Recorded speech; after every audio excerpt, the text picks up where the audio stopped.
تبارك الذي نزل الفرقان على عبده ليكون للعالمين نذيرا. الحمد لله.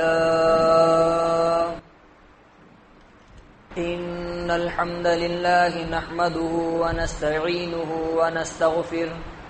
ونؤمن به ونتوكل عليه ونعوذ بالله من شرور أنفسنا ومن سيئات أعمالنا. من يهده الله فلا مضل له ومن يضلله فلا هادي له. وأشهد أن لا إله إلا الله وحده لا شريك له وأشهد أن محمدا عبده ورسوله.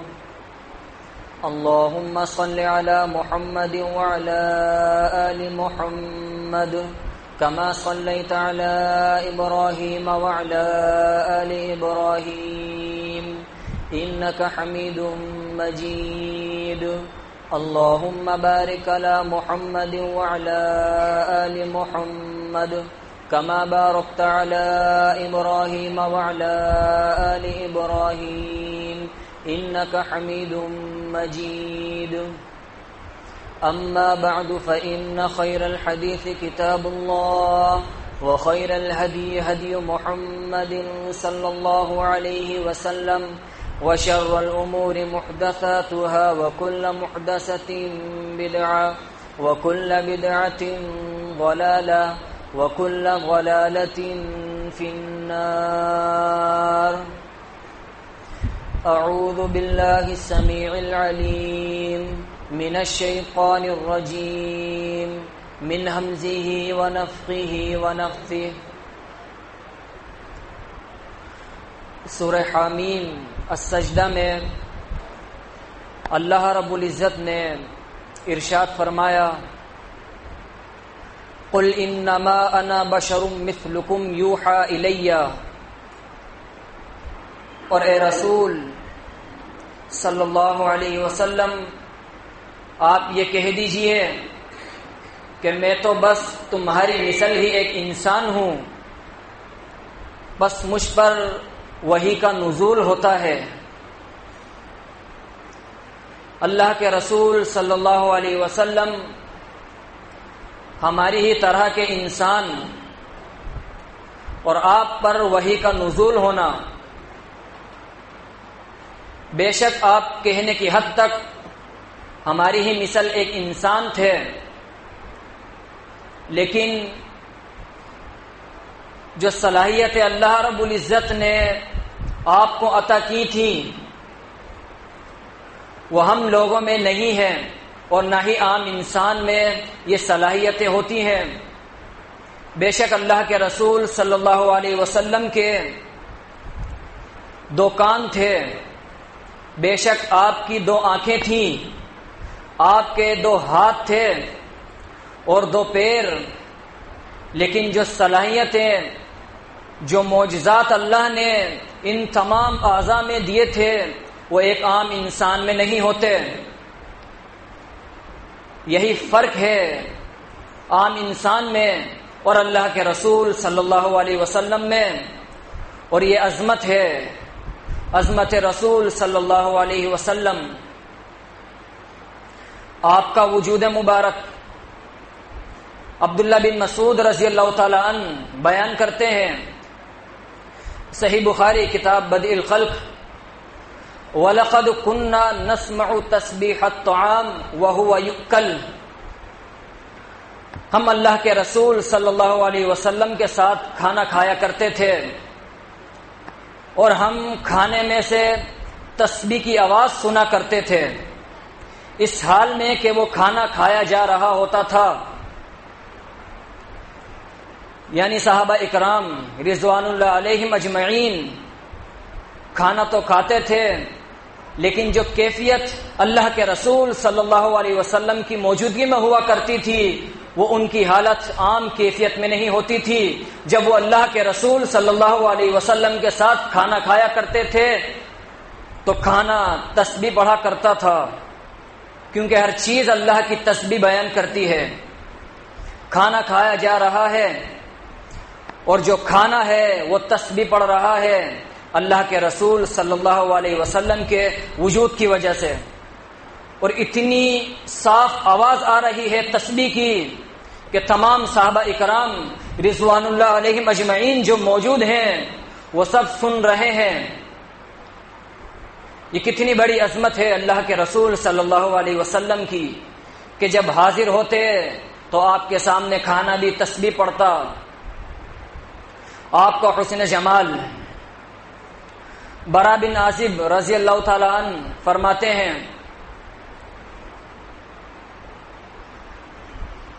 لَرَأَيْتَهُ شَيْئًا قَدْ أَحْسَنَ مِنْهُ، میں نے اللہ کے رسول صلی اللہ علیہ وسلم سے زیادہ خوبصورت کسی کو نہیں دیکھا۔ جابر بن عبداللہ رضی اللہ تعالی عنہ بیان کرتے ہیں،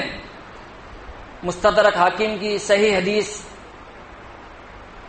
کہتے ہیں کہ میں نے اللہ کے رسول صلی اللہ علیہ وسلم کو دیکھا، آپ چاندنی رات میں کھڑے تھے سرخ جوڑا پہن کر، فَجَعَلْتُ أَنظُرُ إِلَيْهِ وَإِلَى الْقَمَرِ، میں کبھی آپ کی طرف دیکھتا اور تو کبھی چاند کی طرف دیکھتا، میں بار بار دیکھ رہا ہوں کبھی چاند کو اور کبھی اللہ کے رسول صلی اللہ علیہ وسلم کو۔ لَرَأَيْتَهُ مَا لَمْ رَأَيْتَهُ فِي عَيْنِي مِنَ الْقَمَرِ، اور پھر میں نے موازنہ کیا کہ میری نظروں نے اللہ کے رسول صلی اللہ علیہ وسلم سے زیادہ خوبصورت چاند کو نہیں دیکھا، یعنی چاند بھی آپ کے آگے اتنا خوبصورت نہیں تھا جیسے خوبصورت تھے اللہ کے رسول صلی اللہ علیہ وسلم۔ اللہ نے آپ کو حسن عطا کیا، اللہ نے آپ کو حسن جمال عطا کیا، ایسا کہ تاریخ عالم میں ایسا حسن جمال کسی کو نہیں ملا۔ یہی فرق ہے ہم میں اور اللہ کے رسول صلی اللہ علیہ وسلم میں کہ وہ کہنے کی حد تک بے شک ہماری ہی مثل کے انسان تھے، لیکن جو معجزاتی اعضاء اللہ نے انہیں عطا کیے تھے وہ اعضاء ہمیں اللہ نے نہیں دیے۔ آپ کا چہرہ مبارک، کعب بن مالک رضی اللہ تعالی عنہ بیان کرتے ہیں، میں نے سلام کیا اللہ کے رسول صلی اللہ علیہ وسلم کو، وَهُوَ يَبْرُقُ وَجْهُهُ مِنَ السُّرُورِ، اور میں نے دیکھا آپ کا چہرہ خوشی کی وجہ سے چمک رہا تھا۔ إِذَا سُرَّ اسْتَنَارَ وَجْهُهُ حَتَّى كَأَنَّهُ قِطْعَةُ قَمْرٍ، اور ایسا چمک رہا تھا کہ جیسے کوئی چاند کا ٹکڑا ہو۔ اللہ کے رسول صلی اللہ علیہ وسلم کا چہرہ مبارک ایسا اللہ نے حسن عطا کیا، ایسی چمک اللہ نے آپ کو عطا کی کہ دیکھنے والے یہ سمجھتے کہ کوئی چاند کا ٹکڑا ہے جو چمک رہا ہے۔ جب آپ چلتے تو آپ کی پیشانی پر ایسا نظر آتا کہ جیسے سورج چمک رہا ہو۔ یہ حسن اللہ نے آپ کو عطا کیا تھا، یہ حسن اللہ نے عام انسانوں کو نہیں دیا۔ یہی فرق ہے ہم میں اور اللہ کے رسول صلی اللہ علیہ وسلم میں۔ آپ کے کان مبارک، جنگ خیبر کے موقع پر جب خیبر فتح ہوا، ایک یہودیہ عورت نے آپ کو گوشت پکا کر بھیجا ہدیہ کے طور پر، اور اس میں زہر ملا دیا کہ آپ زہر والا گوشت کھا لیں گے اور آپ ہلاک ہو جائیں گے۔ لیکن اللہ کے رسول صلی اللہ علیہ وسلم جب وہ گوشت کھاتے ہیں تو ارشاد فرماتے ہیں ارفعوا ایدیکم، تم اپنے ہاتھوں کو پیچھے کھینچ لو، فإنها اخبرتنی انها مسمومہ، کیونکہ اس گوشت نے مجھے خبر دی ہے کہ اس میں زہر ملایا گیا ہے۔ گوشت بتا رہا ہے اللہ کے رسول صلی اللہ علیہ وسلم کو کہ مجھ میں زہر ملا ہے، اور اللہ کے رسول صلی اللہ علیہ وسلم گوشت کی باتیں سن رہے ہیں۔ پھر آپ حکم کرتے ہیں کہ یہاں پر جتنے بھی یہودی ہیں سب کو میرے پاس جمع کر لو، سب کو یہاں بلاؤ، میں ان سے معلوم کروں کہ آخر انہوں نے ایسا کیوں کیا۔ تمام یہودی آ جاتے ہیں، اللہ کے رسول صلی اللہ علیہ وسلم ان سے پوچھتے ہیں کہ تم نے ایسا کیوں کیا، کس بات نے تمہیں اس پر ابھارا کہ تم گوشت میں زہر ملا دو؟ وہ جواب دیتے ہیں ان کنت کذابا نستریح منک، اگر آپ جھوٹے نبی ہوں گے، ہم نے چاہا کہ اگر آپ جھوٹے نبی ہیں تو آپ یہ زہر والا گوشت کھا کر ہلاک ہو جائیں گے اور ہمارا آپ سے پیچھا چھوٹ جائے گا، ہماری جان آپ سے چھوٹ جائے گی۔ وَإِن كُنتَ نَبِيًّا لَمْ يَضُرُّكَ، لیکن اگر آپ سچے نبی ہوں گے تو یہ زہر آپ کو نقصان نہیں پہنچائے گا، اور زہر نے نقصان نہیں پہنچایا کیونکہ آپ سچے نہیں بھی تھے۔ اللہ نے آپ کو وہ معجزاتی کان عطا کیے تھے کہ جن کانوں نے پکے ہوئے گوشت کی باتیں سن لی اور وہ یہودی ایمان نہیں لائے۔ اتنی واضح عظمت کے باوجود وہ یہودی ایمان نہیں لائے۔ کیا ایسے کان ہم میں سے کسی کے ہیں کہ جو پکے ہوئے گوشت کی باتیں سن لیں؟ یا اس دنیا میں ایسا کوئی شخص ہے کہ جس کے کانوں میں اللہ نے یہ صلاحیت دی ہو کہ اس کے کان گوشت کی باتیں سن لیں؟ نہیں دی اللہ نے ایسے کان کسی کو، لیکن اللہ نے اپنے رسول صلی اللہ علیہ وسلم کو یہ کان عطا کیے تھے کہ انہوں نے ایک پکے ہوئے گوشت کی باتیں سن لی۔ آپ کی آنکھیں، صحیح بخاری کتاب الصلاۃ کی حدیث، اللہ کے رسول صلی اللہ علیہ وسلم ارشاد فرماتے ہیں هل ترون قبلتی ہا ہونا، کیا تم یہ سمجھتے ہو کہ میرا منہ، میرا چہرہ قبلے کی طرف ہوتا ہے؟ واللہ ما یخفى علی رکوعکم ولا خشوعکم، اللہ کی قسم مجھ سے نہ تو تمہارا رکوع پوشیدہ ہوتا ہے اور نہ تمہارا خشوع پوشیدہ ہوتا ہے۔ وانی لاراکم وراء ظہری، کیونکہ میں تمہیں اپنی پیٹھ کے پیچھے سے بھی دیکھ لیتا ہوں۔ کہ ہم میں یہ صلاحیتیں ہیں کہ ہم اپنی پیٹھ کے پیچھے سے بھی دیکھ لیتے ہوں، لیکن اللہ کے رسول صلی اللہ علیہ وسلم نماز میں صحابہ اکرام پر نظر رکھا کرتے تھے، اسی لیے فرمایا تھا کہ تمہارا رکوع مجھ سے پوشیدہ نہیں ہے، تم رکوع صحیح ادا کیا کرو، میں اپنے پیچھے سے بھی دیکھ لیتا ہوں۔ آپ کی آواز، برا بن عازب رضی اللہ تعالی عنہ بیان کرتے ہیں ما سمعت احدا احسن صوتا منه او قراءه، میں نے ایسی حسین آواز یا قرات کسی کی بھی نہیں سنی جیسی قرات یہ آواز میں نے اللہ کے رسول صلی اللہ علیہ وسلم کی سنی ہے۔ یعنی دنیا میں سب سے زیادہ خوبصورت آواز اگر کسی کی ہے تو وہ اللہ کے رسول صلی اللہ علیہ وسلم کو اللہ نے عطا کی تھی۔ اسی لیے یہ صحابی گواہی دے رہے ہیں کہ میں نے ایسی خوبصورت آواز نہیں سنی جیسی خوبصورت آواز اللہ کے رسول صلی اللہ علیہ وسلم کی ہے۔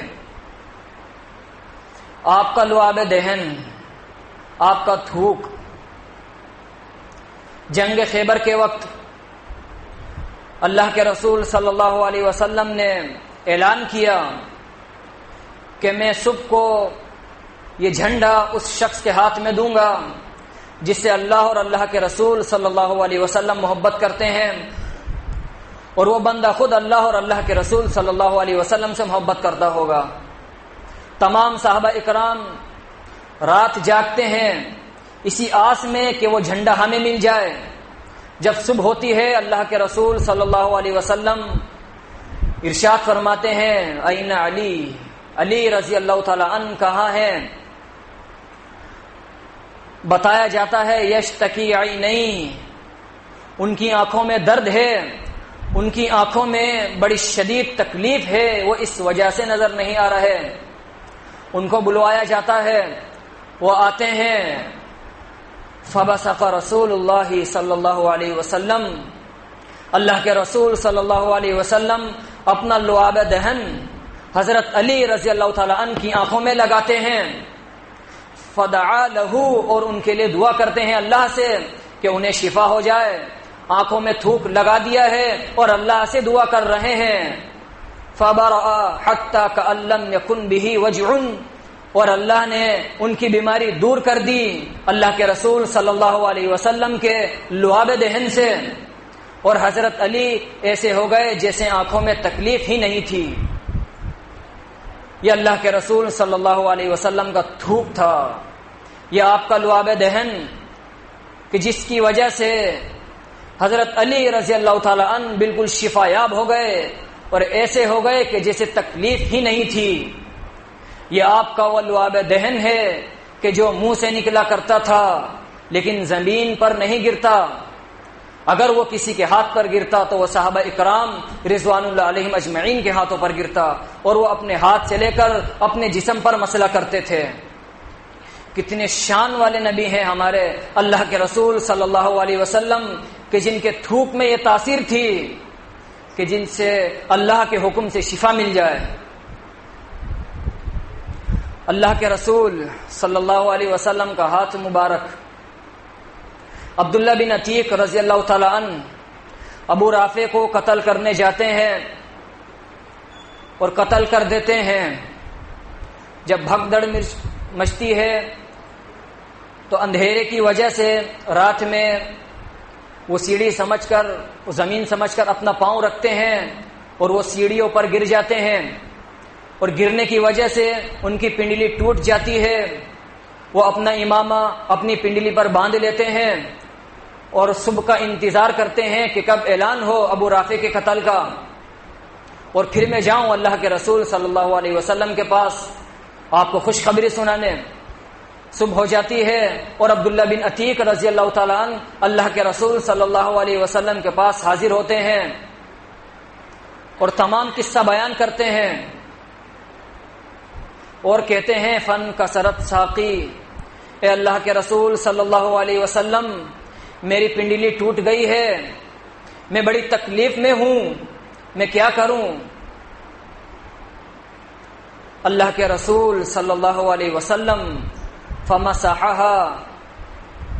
اپنا ہاتھ ان کی پنڈلی پر پھیرتے ہیں، فانما لکم اشتکیھا قط، اور ان کی پنڈلی ایسی ہو جاتی ہے کہ جیسے اس میں تکلیف ہی نہیں تھی، وہ ٹوٹی ہی نہیں تھی بلکہ بالکل سلامت تھی۔ کہ ہم میں سے کسی کے ایسے ہاتھ ہیں کہ جو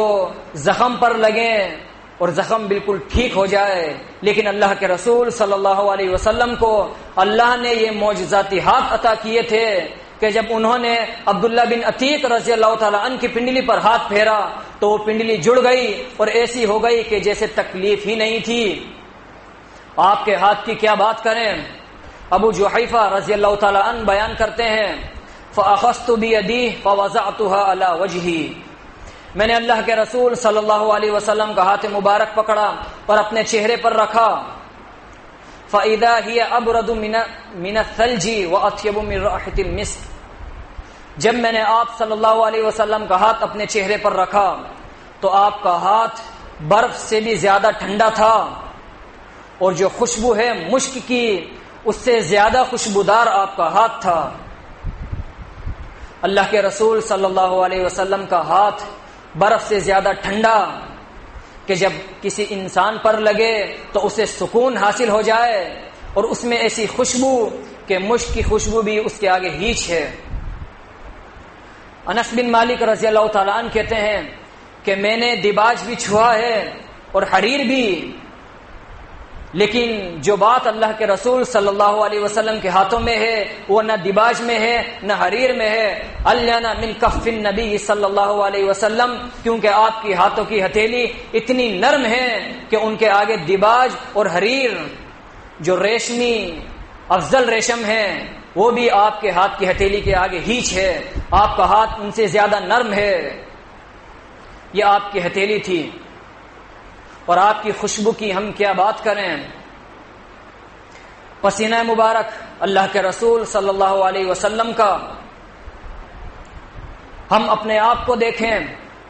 کہ جب ہمیں پسینہ آتا ہے تو ہمیں انتہائی بری بو آتی ہے،